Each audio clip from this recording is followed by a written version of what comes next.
अस्सलाम स्टूडेंट्स, कल हम बात कर रहे थे वेजिटेटिव प्रोपगेशन की। लेट मी रिकैप थोड़ा बहुत। वेजिटेटिव प्रोपगेशन किसको कहते हैं?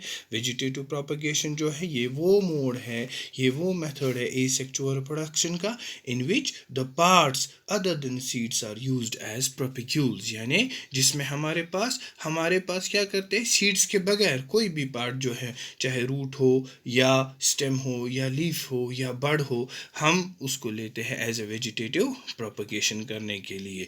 सो वेजिटेटिव प्रोपगेशन को हम वेजिटेटिव रिप्रोडक्शन भी कहते हैं। जैसे मैंने कल ही कहा कि ये दो किस्म की होती है, एक को हम कहते हैं नेचुरल और दूसरे को हम कहते हैं आर्टिफिशियल।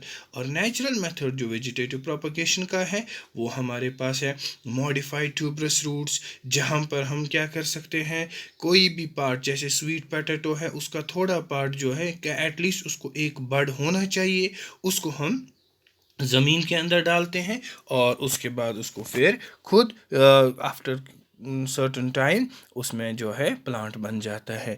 या हमारे पास है underground modified stems such as rhizomes, corms, bulbs, tuber, sucker, offsets जो है हमारे पास आते हैं सब एरियल स्टम्स में, या स्टोलन यानी स्ट्रॉबेरीज के एग्जाम्पल हैं। ये सारे हमारे पास डेवलप हो जाते हैं किसमें?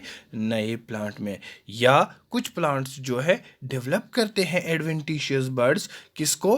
लीव्स पे, और फिर वही उसी से क्या हो जाता है डेवलप, नया एक प्लांट, जिसको हम क्या कहते हैं? ब्रायोफाइलम। ये जो है वेजिटेटिव प्रोपगेशन कल मैंने एक्सप्लेन किया था। आज जो हम बात करने जाएंगे, आज हम बात करेंगे आर्टिफिशियल मेथड पे। आर्टिफिशियल मेथड क्या है? आर्टिफिशियल मेथड भी एक टाइप है वेजिटेटिव प्रोपगेशन का, यानी ये मैन मेड है और डेवलप होता है किनसे? इसको डेवलप करते हैं प्लांट ग्रोवर्स और हॉर्टिकल्चरिस्ट्स। किसके लिए बेटा? अपने कमर्शियल प्रोडक्शन ऑफ क्रॉप्स के लिए, यानी जो उनको कमर्शियल प्रोडक्शन क्रॉप्स को करनी है उसके लिए वो इसको डेवलप करते हैं। कुछ आर्टिफिशियल मेथड्स जो है हमारे सामने वो है कटिंग, लेयरिंग और ग्राफ्टिंग। कटिंग किसको कहते हैं? कटिंग में हमारे पास ये वो टाइप है वेजिटेटिव प्रोपगेशन की जिसमें हम वेजिटेटिव पार्ट जो है प्लांट को कट करते हैं और फिर यानी कट करते हैं कहाँ से? फ्रॉम पेरेंट प्लांट, फिर उसको प्लांट करते हैं and then planted at some other place in order to form a new plant. So क्या कहा मैंने बेटा? मैंने ये कहा कटिंग क्या है? Cutting is that type of vegetative propagation in which vegetative part of A plant is cut from the parent plant and then planted at some other place in order to form a new plant, or it is done by leaves, stem and roots। यानी इसका मतलब जो है हमने क्या कहा, इसमें हम कट करते हैं स्मॉल पीस किसी भी प्लांट ऑर्गन का, चाहे स्टेम हो या रूट हो या लीफ हो, उसको हम यूज़ करते हैं किसमें? प्रोपगेशन में। सो लीफ कटिंग में क्या है? लीफ कटिंग में हमारे पास एग्जाम्पल है स्नेक प्लांट, और स्नेक प्लांट जो है, स्नेक प्लांट हम उसको कट कर सकते हैं यानी प्रोपगेट कर सकते हैं कैसे? By leaf cutting. और यहाँ पर लीव्स को कट किया जाता है यानी लीव्स आर कट, लेकिन किससे? Leaves are cut transversely into 2 or 3 parts and planted in vertical position in the soil. So in the leaf cutting हम एग्जाम्पल लेते हैं स्नेक प्लांट की, जहाँ पर हम लीफ को प्रोपगेट करने के लिए पहले कट करते हैं ट्रांसवर्स सेक्शन में और फिर 2 या 3 पार्ट्स बनाते हैं, फिर उसी प्लांट को वर्टिकल पोजीशन में सॉइल में उगाते हैं, और ऐसे कटिंग को हम कहते हैं लीफ कटिंग। या हम स्टेम कटिंग भी कर सकते हैं जो कि एक कॉमन मेथड है प्लांट प्रोपगेशन का, जिसमें हम 20 to 30 सेंटीमीटर लॉन्ग पीस लेते हैं किसका? कम से कम यहाँ पर 1 ईयर ओल्ड स्टेम होना चाहिए, उसको हम कट करते हैं फिर उसका लोअर एंड जो है डिप करते हैं किसमें? रूट प्रमोटिंग हार्मोन में कुछ मिनट्स के लिए, और उसके बाद यानी before planting in the soil, यानी सॉइल में प्लांट करने से पहले हम उसको क्या करेंगे? उसको डिप करेंगे किसके अंदर?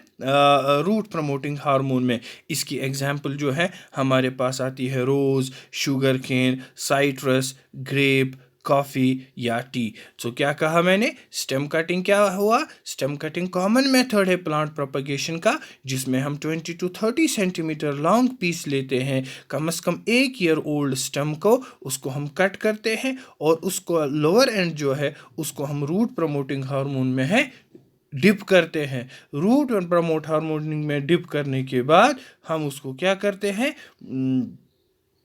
कुछ मिनट्स में, यानी उसको हम कुछ मिनट्स के लिए सॉइल में रखते हैं, जैसे रोज़ है या हमारे पास शुगर केन है, साइट्रस है।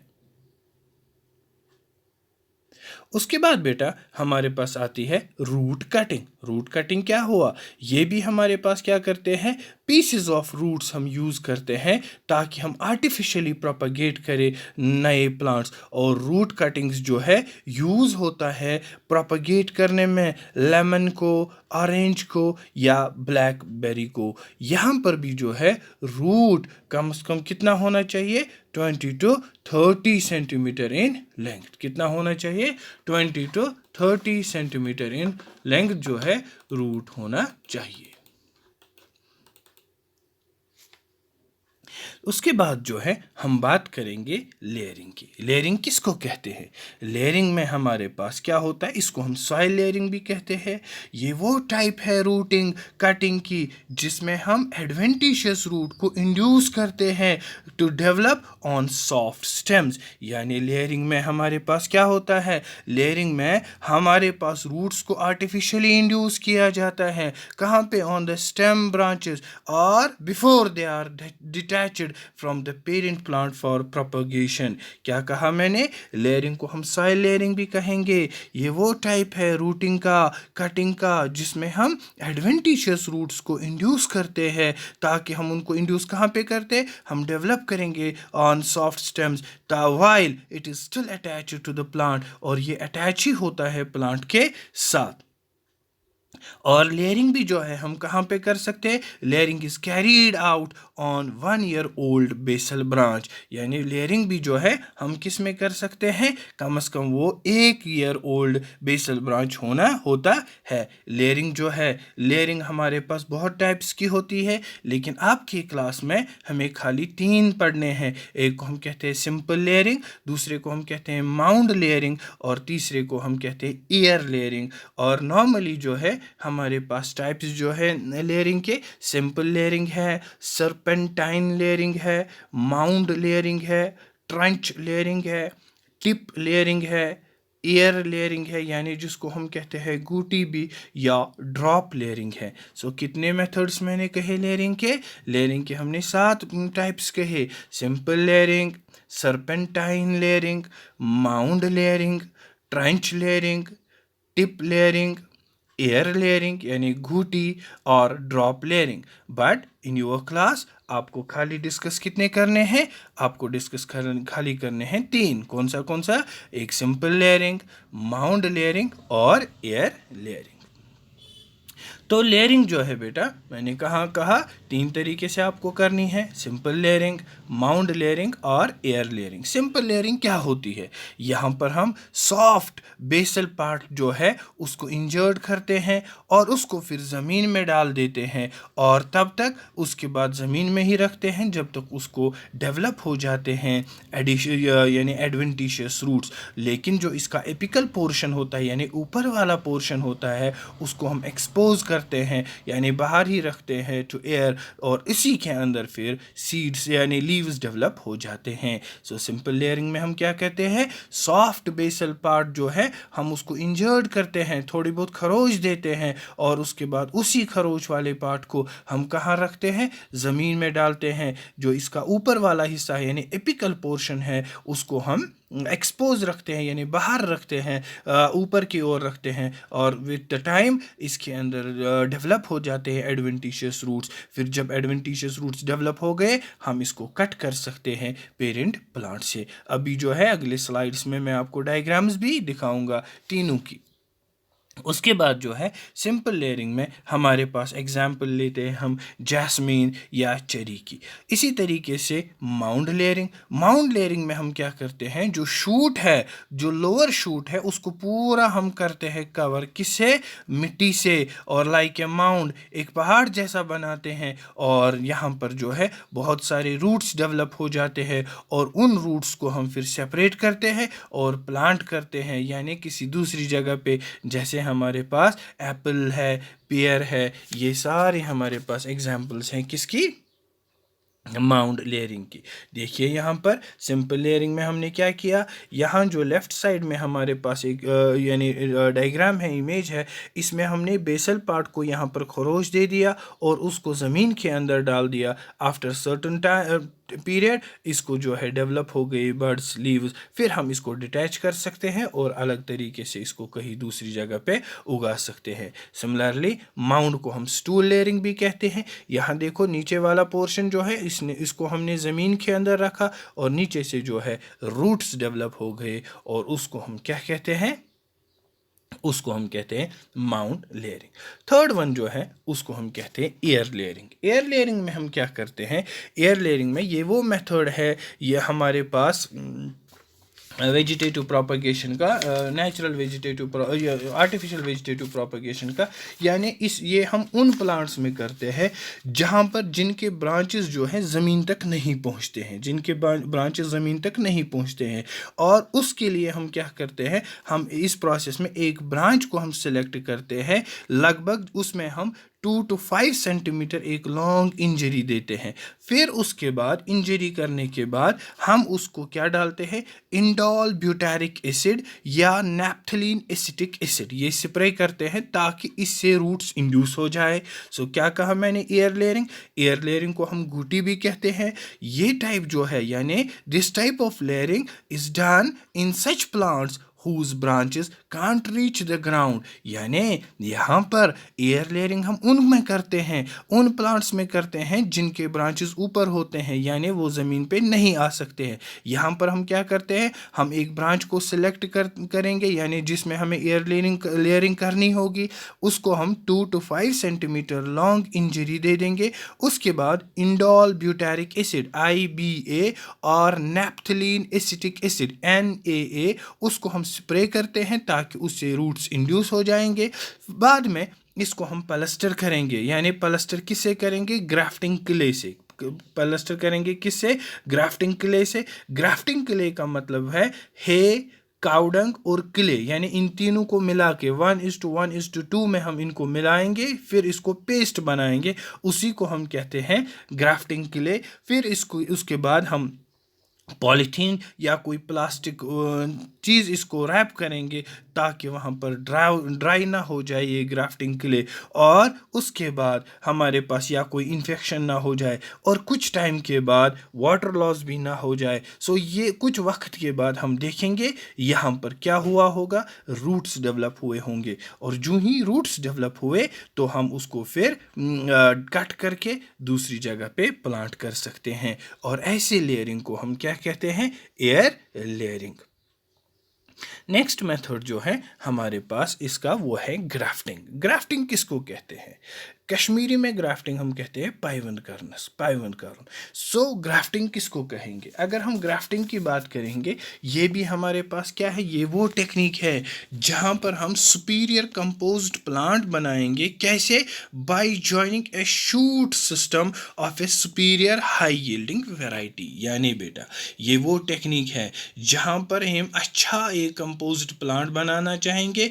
कैसे, हम अच्छी क्वालिटी का सुपीरियरली हाई यील्डिंग वैरायटी का शूट जो है उसको किसके साथ लगाएंगे, स्ट्रॉन्ग और एफिशिएंट रूट सिस्टम के साथ लगाएंगे। गोया इसका मतलब यहाँ पर हमारे पास दो चीज़ें चाहिए, दो चीज़ें हमें ज़रूरी है ग्राफ्टिंग के लिए। ग्राफ्टिंग के लिए हमारे पास एक का साइकॉन होना ज़रूरी है और दूसरा जो है स्टॉक का होना ज़रूरी है। लेकिन ग्राफ्टिंग हम खाली उन प्लांट्स में कर सकते हैं जिनके अंदर कैम्बियम होगा, क्योंकि इसी के ज़रिए, ताकि वाटर लॉस ना हो जाए, सीधे जो है शूट तक, यानी जो हमने ग्राफ्ट करा और जिस पे करा उसको हम कहते हैं स्टॉक, और जिसको जो हमें ग्राफ्ट डालना है उसको हम कहते हैं साइकॉन। और इनमें हमने देखना है कि रूट सिस्टम, और जिसका रूट सिस्टम होगा उसको हम कहते हैं स्टॉक। दोनों का कम से कम कैम्बियम मिलना चाहिए, ताकि जो वाटर है जो ऊपर जाएगा ट्रांसपायरेशन के लिए, हमारे पास वो बराबर आना चाहिए। तो इसमें हम क्या करते हैं, जब हम शूट सिस्टम को, यानी शूट सिस्टम यानी स्टॉक को कट करते हैं, लगभग हम उसको कट करते हैं 10 to 30 centimetre above the base of the root. और उसके बाद हमारे पास कम्प्लीमेंट्री कट्स जो है हम दोनों साइड से दे देंगे, यानी स्टॉक को भी और साइकॉन को भी। उसके बाद हम साइकॉन को इंसर्ट करते हैं स्टॉक के अंदर इस तरीके से कि इनका कैम्बिया जो है, यानी कैम्बियम जो है, दोनों का एक साथ आ जाए। और फिर इस यूनियन को, यानी जो अब कैम्बियम और स्टॉक और साइकॉन के बीच में जो आपस में यूनियन हुआ, इनको हम कवर करेंगे ग्राफ्टिंग वैक्स से और बैंडेज से। और ग्राफ्टिंग सक्सेसफुल तब होती है जब साइकॉन स्टार्ट करेगा नए लीव्स देना और ब्रांचेस। हम जो है इसमें हमारे पास मैंगो, गावा, पाइन, पीच, एप्पल, पेयर, इसमें हम ग्राफ्टिंग कर सकते हैं। ग्राफ्टिंग क्या कहा मैंने, ग्राफ्टिंग वो टेक्निक है जहाँ पर हम क्या करेंगे, सुपीरियर कंपोज्ड प्लांट को हम क्या करते हैं, बनाते हैं कैसे, जब हम उसके साथ ज्वाइन करते हैं शूट सिस्टम किसका, सुपीरियर हाई यील्डिंग वैरायटी का। और उसके साथ क्या होना चाहिए, दो चीज़, स्ट्रॉन्गर और एफिशिएंट रूट सिस्टम, यानी स्टॉक और साइकॉन, दोनों में हमें उस तरीके से जोड़ करना है कि दोनों का कैम्बियम जो है मिल जाए। और फिर जो यूनियन इन दोनों के अंदर मिलेगा, यूनियन जो बनेगा, उसको हमें ग्राफ्टिंग वैक्स या बैंडेज से जोड़ना है। और इस ग्राफ्टिंग को हम सक्सेसफुल तब मानेंगे जब इसके पास साइकॉन ने क्या करेगा, लीव्स देना शुरू करेगा या उसके ब्रांचेस निकलेंगे। किस किस में हम ग्राफ्टिंग कर सकते हैं, मैंगो में कर सकते हैं, गावा में कर सकते हैं, पाइन में कर सकते हैं, पीच में कर सकते हैं, एप्पल में कर सकते हैं या पेयर में कर सकते हैं। लेकिन ये सारा डिपेंड करता है किस पे, depending upon the type of union between scion and stock. Grafting is of several types, जैसे हमारे पास अलग अलग, यानी अब डिपेंड करेगा किस तरीके का यूनियन है साइकॉन और स्टॉक के दरमियान, उस हिसाब से ग्राफ्टिंग के अलग अलग टाइप्स है। एक टाइप जो है उसको हम कहते हैं टंग ग्राफ्टिंग। टंग ग्राफ्टिंग को हम विप ग्राफ्टिंग भी कहते हैं या स्लाइस ग्राफ्टिंग भी कहते हैं। दूसरा जो है वेज ग्राफ्टिंग, तीसरा जो है क्राउन ग्राफ्टिंग, चौथा जो है साइड ग्राफ्टिंग, और पांचवा जो है उसको हम क्या कहते हैं, अप्रोच ग्राफ्टिंग। अब मैं जो है फिर से रिपीट करूंगा, मैंने क्या कहा, depending upon the type of union, किसके दरमियान, between scion and stock. Grafting हमारे पास अलग अलग टाइप्स की है। एक को हम कहते हैं टंग ग्राफ्टिंग, दूसरे को हम कहते हैं वेज ग्राफ्टिंग, तीसरे को हम कहते हैं क्राउन ग्राफ्टिंग, चौथे को हम कहते हैं साइड ग्राफ्टिंग, और पांचवे को हम जो है अप्रोच ग्राफ्टिंग कहते हैं। अब सबसे पहले अब हमें यहाँ पर देखिए टंग ग्राफ्टिंग किसको कहेंगे। टंग ग्राफ्टिंग में एक ओब्लीक कट दिया जाता है ऑन बोथ स्टॉक और साइकॉन, और इसमें डायमीटर दोनों का सेम रहना चाहिए। सो क्या कहा मैंने, टंग ग्राफ्टिंग में an oblique cut is given on both the stock and scion. और उसके बाद हमारे पास दूसरी जो डायग्राम है यहाँ पर, उसको हम कहते हैं वेज ग्राफ्टिंग। वेज ग्राफ्टिंग में साइकॉन और स्टॉक जो है सेम डायमीटर का लेते हैं, और साइकॉन में वेज शेप्ड कट दिया जाता है, while stock is given V shaped cut. क्या कहा मैंने, एक में हमारे पास वी शेप्ड कट दिया जाता है, और दूसरे में जो है हमारे पास वेज शेप्ड कट दिया जाता है, या स्टॉक में वेज शेप्ड कट दिया जाएगा और साइकॉन में हमारे पास वी शेप्ड कट दिया जाएगा। और तीसरा टाइप जो है उसको कहते हैं क्राउन ग्राफ्टिंग। इसमें क्या होता है क्राउन ग्राफ्टिंग में? साइकॉन नैरो होता है और while stock has a large diameter. साइकॉन जो है उसको क्या होता है? साइकॉन नैरो होता है लेकिन स्टॉक जो है उसका बड़ा डायमीटर होता है। और साइकॉन्स को क्या दिए जाते हैं? वेज शेप्ड कट्स दी जाती है। और स्टॉक को जो है stock is given slit like cuts on the side. और यहाँ पर जो है मैंने डायग्राम में दिखाया हुआ है आपको, साइड में कट दिया जाता है। और दो और उससे ज़्यादा साइकॉन्स हम फिट कर सकते हैं स्टॉक में और उसको फिर बैंडेज लगा सकते हैं। क्या कहा मैंने? Crown grafting. क्राउन ग्राफ्टिंग में साइकॉन नैरो होता है और स्टॉक बड़ा होता है, उसका डायमीटर बड़ा होता है। साइकॉन्स को हम क्या कहते हैं? वेज शेप्ड कट देते हैं। स्टॉक को हम थोड़ा स्लिट लगा कर उस कट के अंदर साइड्स में कट देते हैं। फिर दो या दो से ज़्यादा साइकॉन्स हम फिट कर सकते हैं स्टॉक में और उसको बैंडेज लगा सकते हैं। और चौथा पॉइंट जो है उसको हम कहते हैं, हमारे पास चौथा पॉइंट जो है उसको हम कहते हैं साइड ग्राफ्टिंग। साइड ग्राफ्टिंग किसको कहते हैं? यहाँ पर साइकॉन नैरो होता है वाइल स्टॉक इज ब्रॉडर। साइकॉन जो है नैरो होता है वाइल स्टॉक क्या होता है? ब्रॉडर। यहाँ जो है स्टॉक को हम वी शेप्ड नॉच लगा देंगे ऑन द साइड, यानी वी शेप्ड कट दे देंगे। कहाँ पर बनाते हैं? साइड में। और साइकॉन is given an elongated oblique wedge shaped cut for fitting into side notch of the stalk. So क्या कहा मैंने? Side grafting. यहाँ पर साइकॉन जो है नैरो होता है while stalk is broader. Stalk is given a V shaped notch on one side or saicon is given an elongated oblique wedge shaped cut for fitting into side notch of the stalk. So this is side grafting. And last one is जिसको हम क्या कहते हैं? Approach grafting. Approach grafting जो है normally हम उन plants में करते हैं जो एक दूसरे से दूर होंगे, यानी that type of grafting in which a potted plant approaches towards the parent plant. यहाँ पर क्या करता है बेटा? पॉटेड प्लांट जो है अप्रोच करता है किसके साथ? पेरेंट प्लांट के साथ। और पॉटेड प्लांट और पेरेंट प्लांट के ब्रांचेस को आपस में कवर किया जाता है वैक्स से और then tied with a thread. यहाँ पर देखो आपने दोनों आपस में अप्रोच करते हैं, दोनों को थोड़ा बहुत सिल्ट दे दिया यानी जख्म दे दिया, उसके बाद उनको दोनों को क्या किया? रोप से टाई किया या बैंडेज से टाई किया। और इस टाइप की ग्राफ्टिंग को हम क्या कहते हैं? Approach grafting. सो किस बुनियाद पे हमने ये टाइप्स बना दिए? Between the union between scion and stock. Total कितने टाइप्स हमारे पास है? Tongue grafting, wedge grafting, crown grafting, side grafting और अप्रोच ग्राफ्टिंग। ठीक है बेटा? So this was all about asexual reproduction. Thanks for your attention. So इंशाल्लाह next class में हम बात करेंगे एसेक्सुअल रिप्रोडक्शन ख़त्म, अब हम बात करेंगे सेक्सुअल रिप्रोडक्शन की। टिल देन अस्सलाम वालेकुम।